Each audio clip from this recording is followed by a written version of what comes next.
Oui, je trouve qu'aujourd'hui, on est assez loin de l'islam des Lumières, donc c'est une question qui vous concerne. Compte tenu du débat sur la laïcité qui est en cours ou en vogue, entre guillemets, en ce moment, et le débat que ça suscite au sein de la majorité, j'ai entendu tout à l'heure sur France Inter une information qui m'avait vraiment fait froid dans le dos. On se retrouve au moment le plus sombre de notre histoire. Il apparaîtrait qu'il a été demandé à tous les Français de confession musulmane de porter une étoile verte pour manifester contre ce débat sur la laïcité. Où sont les libertés d'en revenir là? Donc, pourquoi on en arrive là? Mais c'est terrifiant. Qui a demandé, d'abord, qui a demandé ça? Alors justement, je ne sais pas, je rentrais dans ma voiture, j'ai mis l'information et j'ai entendu cette information, je ne sais pas d'où elle vient. Alors attendez. Je voulais vous faire réagir par rapport à ça, si c'est quelque chose que vous avez... Parce que ça risque de faire le tour de... Mais dire, j'ai pas dit que c'était quelqu'un qui émanait du gouvernement, hein, pas du tout. C'est pour... Si c'est Abdelrahman Rahman, attendez. J'ai pas entendu. Je vais vous donner un peu, on va dire, la hiérarchie des propos, des problèmes. Si c'est Abdelrahman Rahman, qui était conseiller de M. Sarkozy, il y a encore 2 semaines, qui a été éjecté et qui, depuis lors, veut nuire au président de la République pour des raisons personnelles et qui, à sa façon, je le connais très bien, veut instrumentaliser les musulmans de France. Bon. Donc, il leur demande, sans doute par provocation, mais c'est à quoi il pense, de mettre une étoile verte pour montrer qu'ils sont musulmans. Donc, c'est un histrion, vraiment, qui agit, malheureusement, dans la débâcle générale. Il y a encore des gens qui l'écoutent. Et il est sur France Inter. Il était sur... Oui, mais ça revient au même. France Inter relaye. Non, mais ça relaye. Bon, c'est pas sérieux. Je trouve que le débat... Aujourd'hui, d'ailleurs, je vous écoutais tous. J'étais très content de voir que vous mettiez les Arabes, les immigrés, l'islam, la laïcité, tout ça au milieu, au cœur du débat. On parlait de liberté publique. Non. Peu ou prou. Non, mais je ne vise personne. Dieu merci, on est là. J'espère qu'on ne va pas ressortir avec des bleus. Je pense que c'est des gens quand même qui se tiennent bien. Et même on est derrière, même devant la table. Donc, je vois bien que l'islam est quand même un problème majeur en France. Il l'est aujourd'hui, en 2011. Il le sera encore plus en 2012. Vous verrez. Y compris avec les questions de débat, d'identité, de laïcité, etc. Il le sera encore plus après 2012.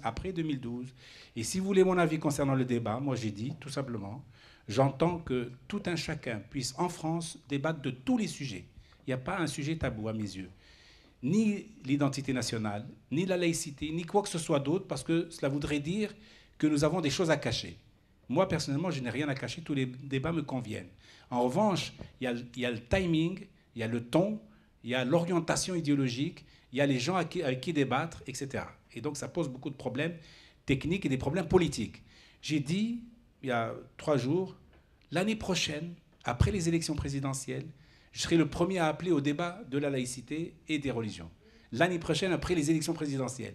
Je n'interdis pas le débat, je dis juste l'année prochaine, pour qu'il n'y ait pas de suspicion sur les hommes politiques et les promoteurs de ce débat, qu'on ne puisse pas les juger avant de les avoir entendus, en disant qu'ils sont en train de manipuler l'opinion pour monter en force l'extrémisme et que, évidemment, pour engranger quelques voix au niveau des élections présidentielles à venir. Alors, l'année prochaine, tous nous débattrons de cette question-là. En revanche, la question de l'islam, on n'y échappera pas si nous continuons à caricaturer l'islam et à le voir uniquement comme source de conflits, source de problèmes, source de délinquance, source de gens emprisonnés ou pas emprisonnés, etc. On ne s'en sortira pas. La burqa, le voile, que sais-je encore, la viande halal, et j'en passe, tous les sujets, toute l'agenda politique des 3 dernières années était braqué autour de l'islam.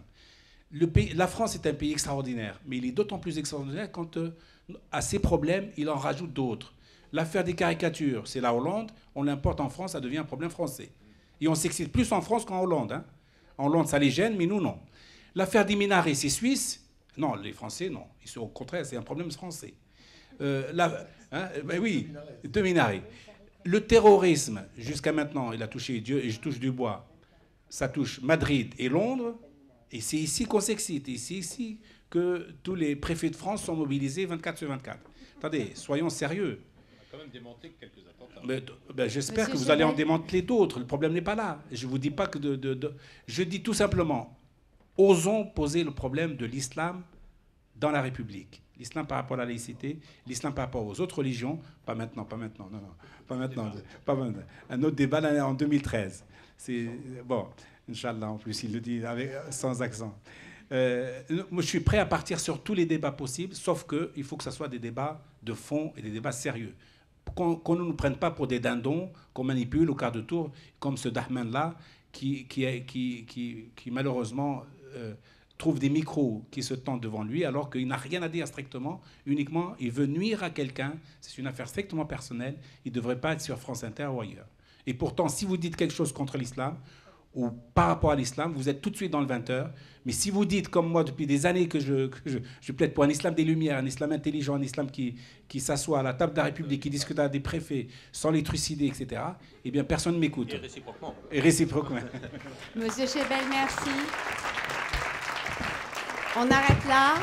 Je suis désolée pour tous ceux qui avaient des questions à poser, mais il se trouve que la prochaine fois, il vaut mieux commencer à poser des questions tôt.